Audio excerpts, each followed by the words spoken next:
Bible எடுத்துங்க.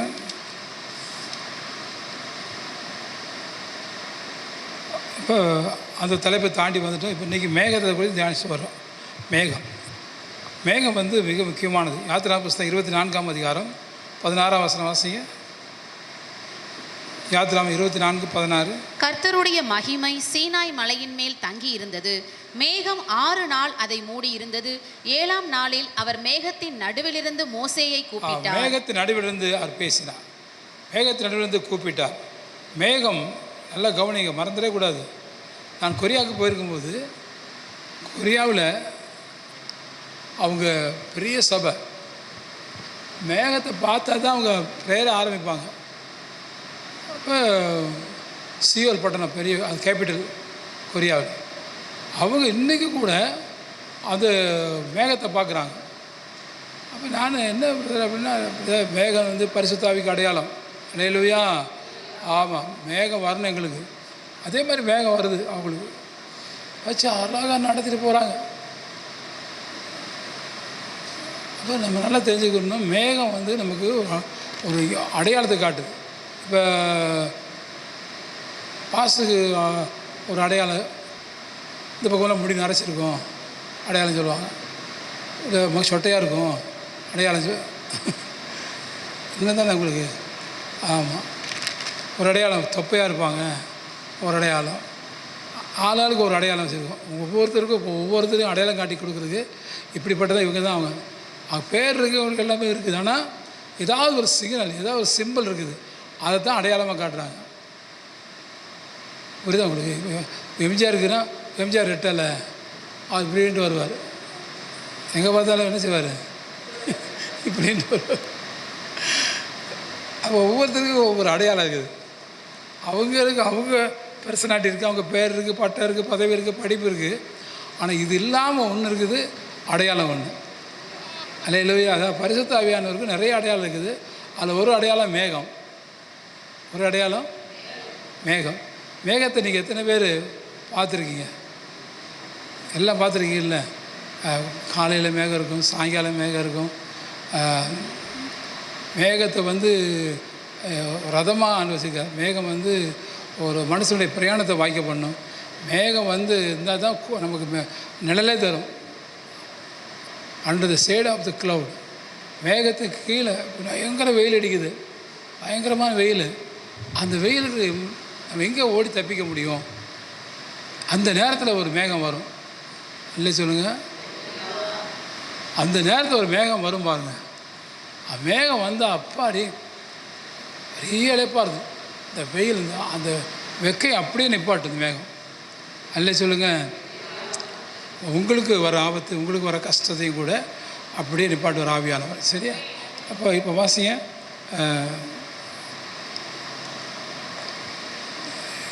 மத்தேயு 17:5 வாசிங்க.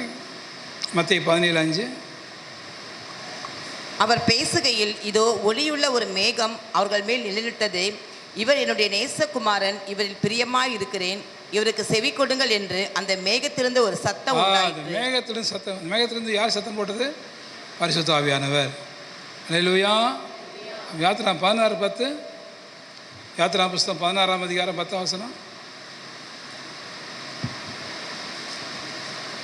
ஆரோன் இஸ்ரவேல் புத்திரராகிய சபையார் எல்லாருக்கும் இதை சொல்லுகிற போது அவர்கள் வனாந்தர திசையாக திரும்பி பார்த்தார்கள். அப்பொழுது கர்த்தருடைய மகிமை மேகத்திலே காணப்பட்டது. கர்த்தருடைய மகிமை மேகத்திலே காணப்பட்டது. யாத்திரா புஸ்தகம் 40ஆம் அதிகாரம் 34ஆம் வசனம். Exodus chapter 40:34. யாத்திரா புஸ்தகம் 40:34. அப்பொழுது ஒரு மேகம் ஆசரிப்பு கூடாரத்தை மூடினது. கர்த்தருடைய மகிமை வாசஸ்தலத்தை நிரப்பிற்று. ஆசரிப்பு கூடாரத்தை வந்து ஒரு மேகம் மூடிச்சு. ஆசரிப்பு கூடாரத்தை ஒரு மேகம் மூடிச்சு. அல்லேலூயா. கர்த்தருடைய மகிமை காணப்படுது. எசேக்கியேல் 10:1 வாசிங்க. எசேக்கியேல் 10ஆம் அதிகாரம் 1ஆம் வசனம். இதோ கேர்வனுடைய தலைக்கு மேல் இருந்த மண்டலத்தில் இரத்த நீரத் போன்ற சிங்காசனம் சாயலான ஒரு தோற்றத்தை கண்டேன். அது அவைகளுக்கு மேல் காணப்பட்டது. எசேக்கியேல் 10ஆம் அதிகாரம் 1ஆம் வசனமா?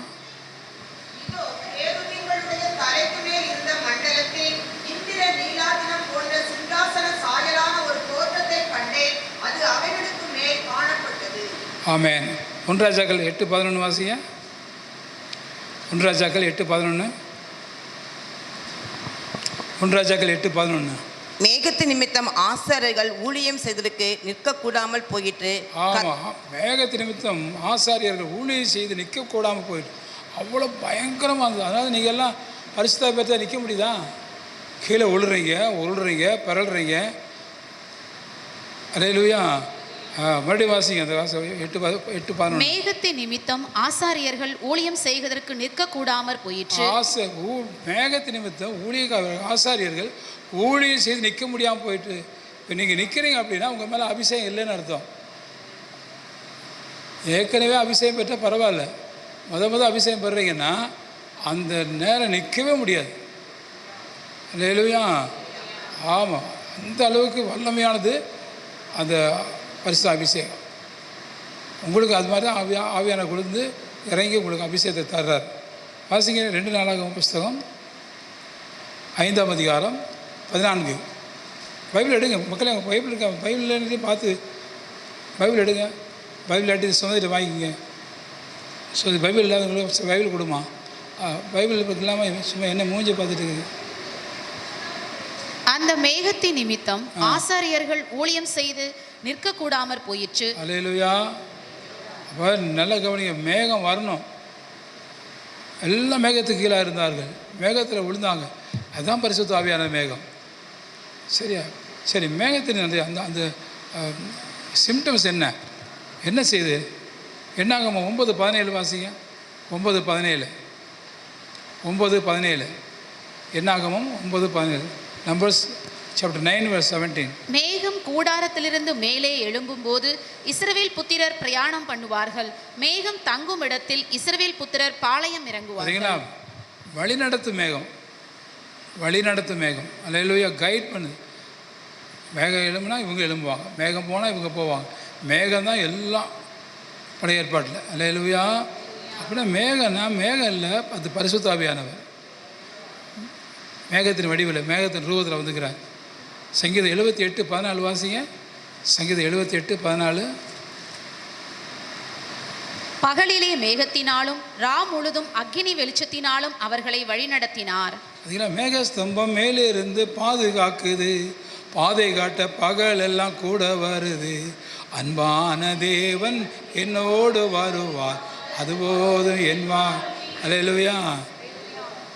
துதியில் என்ன பாட்டு பாடுறீங்க? மேகத்தை பற்றி பாடினா இன்னும் வேறு பாட்டு பாடுறீங்க. அப்போ மேகஸ்தம்பம் மேலிருந்து பாதுகாக்கு. பகலில் மேகஸ்தம்பத்தினாலும் இரவில் அக்கினி ஸ்தம்பத்தினாலும் வழி நடத்துகிற தேவன். அல்லேலூயா. இப்போ மேகஸ்தம்பம் என்ன வேலை செய்யுது? வழி நடத்துது, முன் செல்லுது. சொல்லுங்கள், முன் செல்லும் மேகம், வழிநடத்த மேகம். வழிநடத்து கைட் பண்ணும். நாங்கள் பீகாருக்கு போகும்போது ரோத்தாஸ் மலை மேலே போய் மாட்டிட்டோம். ரோத்தாஸ் மலையில் 400 கிராமம் இருக்குது. ரோத்தாஸ் மலை எவ்வளோ இருக்குது? 400 கிராமம் இருக்குது. 400 கிராமம். கியூபா அப்படிங்கிற இடத்துல அங்கே தான் போயிருக்கோம் நாங்கள். அப்போ கியூபாவுக்கு போயிட்டோம். அங்கேருந்து அந்த ஊழிக்காரங்கே போயிட்டார். நாங்கள் போய் அங்கே நாங்கள் போய் சேர நேரத்தில் அவர் என்ன பண்ணிட்டார், எங்கேயோ போயிட்டார். எங்களை கூட்டு போன ஊழிக்காரன் அங்கே நிற்கிறாரு. சாயங்காலம் ஆயிடுச்சு, இருட்டாயிருச்சு.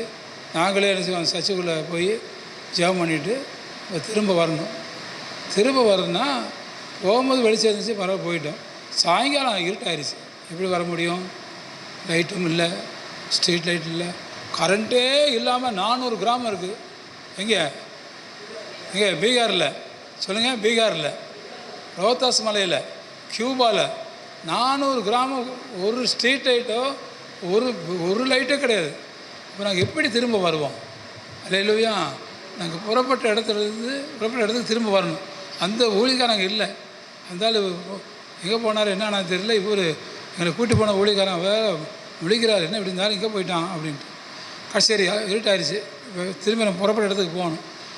என்ன பண்ணுவோம்? ஆண்டவர்கிட்ட ஜெபம் பண்ணுறோம். ஆண்டவர் நீங்கள் தான் வழிநடத்தணும். சரி, ஒரு கேண்டில் இருக்குதா, அது கேண்டில் தீப்பெட்டி வச்சு கேண்டில் பற்றிட்டே போகணும். அது தீப்பெட்டி தீர வர பொருத்தி பயங்கர காற்று அடித்தா அந்த கேண்டில் அணைஞ்சு போயிடுது. விளக்கு அணைஞ்சு போகுது, காற்றடிக்க அணைஞ்சு போகுது. பொறுத்து பார்க்குறோம், ஒன்றும் முடியல. கொஞ்ச நேரத்தில் நாங்கள் புறப்பட்ட இடத்துக்கு வந்து சேர்ந்துட்டோம். கை தட்டுங்க. எங்களுக்கு ரொம்ப ஆச்சரியம். எப்படி நாங்கள் கேண்டில் வந்து 2 எட்டு வைப்போம், அது அமைஞ்சிரும். 2 எட்டு வைப்போம், அமைஞ்சிரும். இந்த லைட்டை இந்த கேண்டில் வச்சுட்டு மேலே ரோத்தாஸ்மன் அவ்வளோ தூரம் எப்படி நம்ம வந்து சேர்ந்தோம்? ஆச்சரியம். அப்போ தான் கர்த்தர் எவ்வளோ அழகாக நடத்துகிறாரு, ஆவியானவர் எப்படி அழகாக நடத்துகிறாரு. ஒத்தடி பாதை, மலை மேலே போகிறோம், எவ்வளோ பயங்கரமான நிலைமை. நல்லா கவனிங்க. பரிசுத்தாவியான விளையாட்டுக்கு நம்ம விடுகள்ல அவர் அழகாக நடத்துகிற தேவன். அல்லேலூயா. என் கூட டேவிட் பிரதர்லாம் இருந்தார். ஜேஎஸ் இறந்து போன தம்பியெல்லாம் என் கூட இருந்தார். George Indian bank UCO bank manager, அவர் டிஎம்பி பேங்க் மேனேஜர், அவர் எல்லாம் கூட 11 பேர் என் கூட இருந்தாங்க. என்ன பண்ணுறது, எங்களுக்கு உதவி செய்ய யாருமே இல்லை. அண்ணன் மகேஷ்குமார்லாம் கீழே இருக்கிறாங்க, மலை மேல் நாங்கள் இருக்கிறோம். ஆனால் ஆண்டவர் பாருங்க, பரிசுத்த ஆவியானவர் கரெக்டாக நாங்கள் புறப்பட்ட இடத்துக்கே கொண்டு வந்து விட்டார். அல்லேலூயா. புறப்பட்ட இடத்துக்கே வந்தோம். ரொம்ப அற்புதமான தேவன்.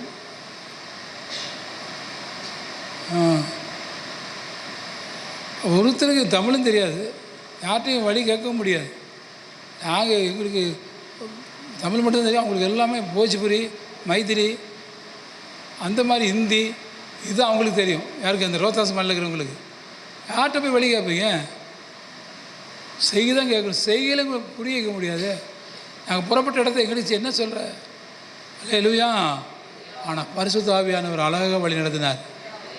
அல்லேலூயா. அதான் வழி நடத்தும் மேகம். ஃபஸ்ட் என்ன மேகம்? ஆவியானவர் வழி நடத்துவார். ஆவியானவர் வழி நடத்துவார். அடுத்து வாசிங்க. உபாகமம் 1:33. உபாகம் 1:33. இரவில் அக்கினியிலும் பகலில் மேகத்திலும் உங்களுக்கு முன் சென்றாரே, இப்படி முன் சென்ற மேகம். முதல்ல வழிநடத்து மேகம், ரெண்டாவது முன் செல்லும் மேகம். நான் முன்னால் போவேன், நீங்களாம் பின்னால் வாங்கன்ட்டு போவார் ஆண்டவர். அல்லேலூயா. நீங்கள் முந்திரி கொட்டை வர, நீங்கள் முன்னால் போயிடக்கூடாது. அநேக நேரங்கள் நம்ம முந்தி போவோம், அப்படி போகக்கூடாது. ஆண்டவரே நீங்கள் முன்னால் போங்க. முன் செல்லும் மேகம். ஆவியான முன்னால் செல்வார். அல்லேலூயா. பரிசுத்த ஆவியானவர் முன்னால் செல்கிறாரா அப்படின்னா செடி அசைதா? பழைய ஏற்பாடு பரிசுத்தவான்கள் அடையாளம் கேட்பாங்க. ஆண்டவர் நீங்கள் முன்னால் போனால் அந்த செடி அசைகிறது நாங்கள் பார்க்கணும். அந்த செடி அசைஞ்சா நீங்கள் முன்னால் போகிறீங்க அப்படின்னு நாங்கள் போவோம். அல்லேலூயா சொல்லுங்க எல்லாரும். அப்போ ஏதோ ஒரு அடையாளம். பரிசுத்த ஆவியானவர் போனார்னா நமக்கு முன்னால் போகணும், நம்ம அவருக்கு பின்னால் போகணும். நிறைய பேர் ஊழியக்காரங்கெல்லாம் என்ன செய்யறாங்கன்னா, நம்ம முன்னால் போகிறது, ஆண்டவர் பின்னால் தள்ளி விட்டுறது. அப்படி செய்யவே கூடாது. ஆண்டவர் முன்னால் போகிறாரா? ஆண்டவர் முன்னால் போகிறாரா? அல்லேலூயா. அப்போ முன் செல்லும் மேகம். சரி, முன் செல்லும் மேகம். முதல்ல வழி நடத்துகிற மேகம், அப்புறம் முன் செல்லும் மேகம். நல்லா கவனிங்க. ஆவியானவர் முன்னால் போனார்னா ரொம்ப ஆச்சரியமான காரியங்களை செய்வார். சரியான இடத்துக்கு பொண்ணு பார்க்க போகிறோமா, சரியான வீட்டுக்கு ஆவியானவர் கொண்டு போவார். பைபிள் எடுத்து பாருங்கள். எலியேசர்லாம் எப்படி நடத்தினார், எப்படி ரெபேக்கா ஈசாக்கு கல்யாணம் பண்ண, நிறைய காரியங்கள் பார்த்தீங்கன்னா கரெக்டாக நடத்துவார். ஆவியானவர் முன்னால் போவார், முன்னால் போவார். அல்லேலூயா சொல்லுங்க எல்லாரும். அல்லேலூயா. எங்கள் மாமிசமாக எங்கள் பெரிய முன்னால் போயிடக்கூடாது, நீங்கள் முன்னால் போகணும். ஆண்டவரே, எங்கள் அறிவு இல்லை, எங்கள் காரியம் இல்லை, நீங்கள் முன்னால் போகணும் அப்படின்னா ஆவியான முன்னால் போவார். மூணாவது முக்கியமானது வாசிங்க. லேவியராகமம் 16:2. லேவியராகமம் 16ஆம் அதிகாரம் 2ஆம் வசனம்.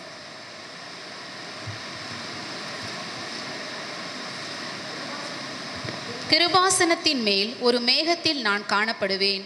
ஆதலால் உன் சகோதரனாகிய ஆரோன் சாகாதபடி பரிசுத்த ஸ்தலத்திலே திரைக்கு உட்புறத்தில் இருக்கிற பெட்டியின் மேலுள்ள கிருபாசன மூடிக்கு முன்பாக சகல வேளையிலும் வரவேண்டாம் என்று அவனுக்கு சொல்.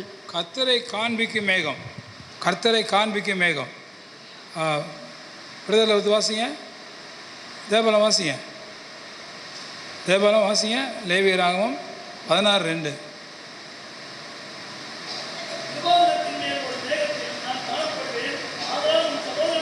மேகத்தில் நான் காணப்படுவேன். அல்லேலூயா. அப்போ ஆண்டவரை காண்பிக்கும் மேகம். சொல்லுங்கள் எல்லாரும். நீங்கள் நானும் யாரை காமிக்கணும்? ஐயா தினகரன் மீட்டிங்கில் அட்டன் பண்ணாலும் தினகரன் மாதிரி என் அருள்நாதர் இயேசுவே அவர் அப்படி பேசுவார். தினகரன் பேச அவர் பழக்கம் வருது. என் அருள்நாதர் இயேசு உங்களுக்கு கண்ணியை யாவித்தோட இவனை மீட்டிங் அட்டன் பண்ணிட்டு வந்து இந்த ஊழியக்காரங்க காரணியாக்கு போய் இந்த ஷார்ட் டேர்ம் கோர்ஸ் அட்டன் பண்ணுவாங்க. போயிட்டு வந்து அவரை மாதிரி காப்பி அடிக்கிறது. யாரை காட்டணும்? கர்த்தரை காண்பிக்கணும். ஐயா தினகரனவோ அந்த மோகன் சிலாசவோ அந்த ஜெபக்குமாரோ காட்டுறதுக்கு இல்லை. நம்ம யாரை காட்டணும்? கர்த்தரை காட்டணும். கர்த்தரை காண்பிக்கும் மேகம். பரிசுத்த ஆவியானவர் அவரை தன்னை பெருமைப்படுத்தவே மாட்டார். பரிசுத்த ஆவியானவர் ரொம்ப நல்லவர். அல்லேலூயா. அவர் ரொம்ப தன்னை தாழ்த்தி தன்னை மறைச்சி ஐயோ என்னத்தை உயர்த்தாதீங்க, என்னை சொல்லவே சொல்லாதீங்க, இயேசுவை சொல்லுங்கள். ஆவியான சொல்கிறதெல்லாம் இயேசுவை சொல்லுங்கள். அல்லேலூயா. அப்போ கர்த்தரை காண்பிக்கும் மேகம். பரிசுத்த ஆவியானவர் என்ன செய்வார்? இப்போ நம்ம அபிஷேகம் பெற போகிறோம். அபிஷேகம் பெற்ற பிறகு நீங்கள் யாரையும் காட்டக்கூடாது. உங்கள் அப்பாவை காட்டுறது, உங்கள் அம்மாவை காட்டுறது, உங்கள் ஊழியக்காரனை காட்டுறது, உங்களை காட்டுறது, நீங்கள் பெரிய ஆள் பெரியவர் அவர் அதெல்லாம் இங்கே நடக்கவே நடக்காது. அல்ல சொல்லுங்களாரும். உங்களை மாதிரி நான் சிறுகவும். யார் சொன்னது? அதுதான் ஆவியான வேலை. அவரை காட்டணும். நீங்கள் பெருகணும். ஆண்டவரை நீங்கள் இப்போ நீங்கள் எத்தனை ஊழியக்காரங்க எத்தனை விசுவாசி கெட்டு போயிட்டாங்க. தன்னை தான் காட்டுறாங்க. ஆனால் பரிசுத்த ஆவியானவர் வந்தார்னா நம்மளை காட்டவே மாட்டார். அல்லேலூயா. மெழுகுவர்த்தி மாதிரி தன்னை உருக்கி தன் வெளிச்சத்தை காட்டுறது.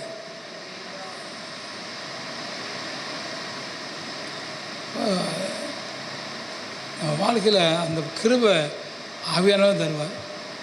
எத்தனை ஊழியக்காரங்க வீணாக போயிட்டாங்க, எத்தனை விசுவாசி வீணாக போயிட்டாங்க. தன்னை காட்டுறது, எக்ஸ்போசிங். அப்சலோம் மாதிரி ஆவிதை காட்டுறது. அப்சலோம் என்ன பண்ணார்? அப்பாவை காட்டாமல் எங்கிட்ட வாங்க, எங்கே வாங்க. அப்சலோம் என்ன பண்ணார்?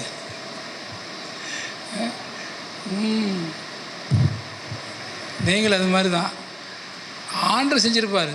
இவங்க செஞ்ச மாதிரி காட்டுறது. ஏன் ஜெபத்தில் தான் நடந்துச்சு. நான் ஜெபம் பண்ணேன்னா, நான் அப்படி பண்ணேன்னா, நான் இப்படி பண்ணேன்னா என்னால் தான் ஆச்சு. வாயை மூடணும். அல்ல சொல்லுங்களாரும். ஆவியான அதை மாற்றுவார். அல்ல சொல்லுங்களாரும். ஆமாம், ஆவியானவர் செஞ்சார். அதை கூட ஆவியாக விரும்ப மாட்டார். ஏசப்பா செஞ்சார். அல்லேலூயா. ஆமாம், ஏசாமி என்ன சொல்வார்? பிதா செஞ்சார். அப்போ தன்னை மறைச்சி இயேசுவை காண்பிக்கிற மேகம், அதுதான் மேகம், உண்மையான ஆவியானவர். அல்லேலூயா. சரி, அடுத்து யாத்திரா 14:20 வாசிங்க. 14:20 14:20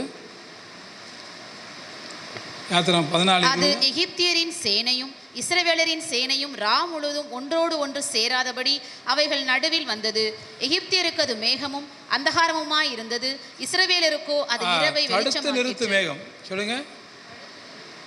தடை செய்வார் ஆண்டவர், தடை செய்வார். உங்களையும் தடை செய்வார், எதிரிகளை தடை செய்வார். பின்னால் சத்துரு தொடர்ந்து வர்றான், சாத்தான் தொடர்ந்து வர்றான். ஆவியை விட அனுமதிக்கவே மாட்டார். அல்லேலூயா. அவன் தடுத்து நிறுத்துவார். வாசியம் 14:20. அது எகிப்தியரின் சேனையும் இஸ்ரவேலரின் சேனையும் ரா முழுதும் ஒன்றோடு ஒன்று சேராதபடி அவைகள் நடுவில் வந்தது. எகிப்தியருக்கு அது மேகமும் அந்தகாரமுமாய் இருந்தது, இஸ்ரவேலருக்கோ அது இரவை வெளிச்சமாக்கிற்று. பார்த்தீங்களா? இஸ்ரேல் மக்களுக்கு வெளிச்சமாக இருந்துச்சு, அவனுக்கு மேகமாக தடையாக இருந்துச்சு. பரிசுத்த ஆவியானவர் இருந்தார்னா உங்களை தடுப்பார். அல்லேலூயா. ஆமாம், உங்களுக்கு வழிகாட்டுவார். சத்துருவை தடுப்பார். ஒரு நேரம் உங்களை தடுப்பார், ஒரு சத்துருவை தடுப்பார். தடுக்கிறவர் தான் பரிசுத்த ஆவி. இந்த இடத்துக்கு போகாத விட மாட்டார். அல்லேலூயா. போக வேண்டிய இடத்துக்கு மட்டும் நம்ம போக முடியும், போகக்கூட இடத்துக்கு ஆவியாக போக விட மாட்டார். அல்லேலூயா. சத்துருவுக்கு பின்னால் வந்தாலும் சத்துருவை தடுத்து நிப்பாட்டுவார். அக்கினின்னு சொல்லி பிசாசு ஓடியே போயிடுவான். அதுதான் பரிசுத்த ஆவியானவர். அதுதான் அந்த மேகம். அந்த அபிஷேகம் உங்களுக்கு வேணும். அல்லேலூயா. ஆமாம், நீங்கள் அப்படிப்பட்ட அபிஷேகத்தை பெற்றுக்கொண்டீங்கன்னா உங்களை யாரும் ஃபாலோ பண்ண முடியாது, உங்களை யாரும் கெடுக்க முடியாது, உங்களை ஜெயிக்க முடியாது. அல்லேலூயா. அந்த ஆவியானவர் எல்லாத்தையும் மேற்கொண்டு போயிடுவார். சரியா? சங்கீதம் 105:39 வாசிங்க. சங்கீதம் 105:39. அவர் மேகத்தை மறைவுக்காக விரித்து இரவை வெளிச்சமாக்குகிறதுக்காக அக்கினியும் தந்தார். அதான், அவர் மேகத்தை மறைவுக்காக விரித்து மேகத்தை மறைவுக்காக வைப்பார். உங்களை மறைக்கிற பரிசுத்த ஆவியானவர் உங்களை வெளிச்சத்துக்காக வைப்பார், உங்களை ஆசீர்வதிப்பார். அதை தடுக்கிற மேகம், அல்லேலூயா, தடுத்து நிறுத்து மேகம், கர்த்தரை காண்பிக்கும் மேகம், முன் செல்லும் மேகம், வழிநடத்து மேகம். கடைசியாக சங்கீதம் 78:23-24 வாசிங்க. சங்கீதம் 78:23-24. சங்கீதம் 78:23-24. அவர் உயரத்தில் உள்ள மேகங்களுக்கு கட்டளையிட்டு வானத்தின் கதவுகளை திறந்து மன்னாவை அவர்களுக்கு ஆகாரமாக வருஷிக்க பண்ணி. அல்லேலூயா. அவர் மேகத்தை கட்டளையிட்டால் மன்னாவை அவர்களுக்கு உணவாக கொடுத்தார். அல்லேலூயா. மன்னாவை கொண்டு வரும் மேகம் ஆவிக்குரிய ஆகாரத்தை எனக்கு கொடுக்குற ஆவிக்குரிய நல்லா கவனிங்க. உங்களுக்கு வர்ற வசனம் எல்லாமே அது உங்களுக்கு உரிய வசனம் இல்லை, அது யாருக்கும் ஆண்டு எழுதின வசனம். இந்த பைபிள் இருக்கிற வசனம் எல்லாம் உங்களுக்கு வேறு யாருக்கு பைபிள் இருக்கிற வசனம் எல்லாம் தேவன் பல சூழ்நிலைகளில், பல நாடுகளில், பல நேரங்களில், பல விதமான வாழ்க்கை ஒவ்வொரு மக்களுக்கும் வச்சிருது. அதெல்லாம் இது ரேமா வார்த்தை வந்தால் தான். இது லோகாஸ், இது இருக்கிறது எல்லாமே என்னது லோகாஸ். இதெல்லாம் எனக்கு உரியது இல்லை, எங்கள் அண்ணனுக்கு உரியது, எங்கள் அக்காவுக்கு உரியது. எனக்கு எங்கள் அம்மா வச்சுருப்பாங்க, ஏய் அதெல்லாம் அண்ணனுக்கு உரியதுல, நீ ஏன்டா நீ சாப்பிட்ற. அது மாதிரி நமக்கு முன்னால் வந்த பரிசுத்தவான்களுக்கு எத்தனையோ விதமான சூழ்நிலையில் வர்ற மக்களுக்கு அவங்களுக்கு வச்சுருக்கார் ஆண்டவர். அதான் லோகாஸ். உங்களுக்கு வச்சது ரேமா. இப்போ ஒரு மூட்டை அரிசின்னு வச்சுங்களேன், ஒரு மூட்டை அரிசி இருக்குது, எல்லாம் எனக்கு தான் அப்படின்னு நான் சாப்பிட்டேன் என்ன, ஒரு மூட்டை அரிசிக்கு இருக்குது, அதெல்லாம் எனக்கு தான், நான் தின்னு என்ன, எனக்கு தேவை ஒரு கைப்பிடி தான். சொல்லுங்கள் வாய் திறந்து, எனக்கு ஒரு கைப்பிடி சோறு தான், ஒரு கைப்பிடி தான் நான் எடுத்து சமைச்சு சாப்பிட்ணும். இல்லை எனக்கு தான் அப்படின்னா செத்தேன், அவ்வளோதான். அல்லேலூயா. இதெல்லாமே லோகாஸ். இதுலேருந்து ரேமா கொடுப்பார். ரேமா அதில் உயிர்ப்பிக்கப்பட்ட வார்த்தை இருக்குது. அல்லேலூயா. சொல்லப்பட்ட வார்த்தை, அதுலேருந்து உயிர்ப்பிக்கப்பட்ட வார்த்தை, அதுதான் பரிசுத்தம் கொடுக்குறது. அல்லேலூயா. எல்லாம் உங்களுக்குரியது இல்லை. பல சூழ்நிலையில் வாழ்கிற மக்கள் பல விதத்தில் நம்ம வீட்டிலையே சின்னவங்க இருப்பாங்க, பெரியவங்க இருப்பாங்க, ஆண்கள் இருப்பாங்க, பெண்கள் இருப்பாங்க. அவங்களுக்கெல்லாம் இந்த வசனம் இருக்குது. ஒரு நாள் குடும்ப ஜெபம் பண்ணுறீங்க, குடும்ப ஜெபத்தை ஒரு அதிகாரம் வாசிக்கிறீங்க, அதிகாரமெல்லாம் உங்களுக்கா? ஐயோ கடவுளே, அந்த அதிகாரத்துக்கு வசனம்லாம் உங்களுக்கு இல்லை. அதில் 10 வசனம் வருதுன்னா உன் கணவனுக்கு 2 வசனம் அதில் இருக்கும், குட்டி பாப்பாவுக்கு 2 வசனம் இருக்கும், கணவருக்கு ஒரு வசனம் இருக்கும், தாத்தாவுக்கு ஒரு வசனம் இருக்கும். அல்லே சொல்லுங்க எல்லாரும். அதான் அவங்க அதை எடுத்துக்கிறணும். அதான் ரேமா வார்த்தை. லோகாஸ் வேறு, ரேமா வேறு. அப்போ அந்த மன்னா உனக்காக ஆண்டவர் கொடுக்குறது, அதான் பரிசுத்த ஆவியானவர் கொடுக்குறது. பரிசுத்த ஆவியானவர் இல்லாமல் எந்த வசனத்தையும் நம்ம உணவாக எடுக்கவே முடியாது. என்ன பேச மாட்டேங்கிறீங்க? அரிசி வேகணுமா, பானையில் வெந்தால் தான் சாப்பிட முடியும். ஆவியானவரால் வேகணும். அது அல்ல சொல்லுங்க. ஆவியானவர் அதை வேக வைப்பார், ஆவியானவர் பக்குவப்படுத்துவார், ஆவியானவர் உணவாக மாற்றி கொடுப்பார். அது என் மகனுக்குரிய உணவு, என் மகளுக்குரிய உணவு. அல்லையிலே சொல்லுங்க எல்லாரும். பல்லு போனவனுக்கு ஒரு உணவு, பல்லு உள்ளவனுக்கு ஒரு உணவு. அல்லேலூயா. ஆமாம், கசப்பு சாப்பிட்றவனுக்கு, சுகர் உள்ளவனுக்கு ஒரு உணவு, சுகர் இல்லாதவனுக்கு ஒரு உணவு. இதெல்லாமே யார் டிசைட் கரெக்ட் பண்ணுறது? யார்? பரிசுத்த ஆவியானவர். எல்லா உணவும் எனக்கு உரியது இல்லை. அப்போ மன்னாவே கொடுக்குறாருன்னா அந்த மன்னாவில் இந்த ரேமா வார்த்தை வருது. அந்த ரேமா வெரி அக்யூரேட்டாக ஒரு வார்த்தை வெல்லும், ஒரு வார்த்தை வெல்லும், ஒரு வார்த்தை கொள்ளும், ஒரு சாப்பாடே கொண்டு போடும். அப்படிதான் உங்களுக்கு எழுதப்போ நம்ம சர்ச்சில் வந்தவங்கன்னா ஒரு சில மீனா செத்து போயிட்டாங்க, சாப்பிட்டு செத்தாங்க. அல்லேலூயா. தேவையில்லாத சாப்பிடக்கூடாது. நமக்கு தேவையானதை சாப்பிடணும். மற்றவங்க சாப்பிட்டு பிழைப்பாங்க, நம்ம சாப்பிட்டு பிழைக்க முடியாது. வேத வசனம் அதே மாதிரி தான். இன்றைக்கி இந்த வசனம் எனக்கு ஒத்து வராது, நாளைக்கு அந்த வசனம் ஒத்து வரும். அல்லேலூயா. அப்போ மன்னாவே ஆண்டவர் எனக்கு கொடுக்குறாருன்னா அது பரிசுத்த ஆவியானவர் கொடுக்குற உணவு. அவனுக்கு ஏற்ற மாதிரி உணவு கொடுப்பார். சரியா? இந்த 5 காரியம் உங்களுக்கு பரிசுத்த ஆவியானவர் மேகமாக வந்து தர்றாரு.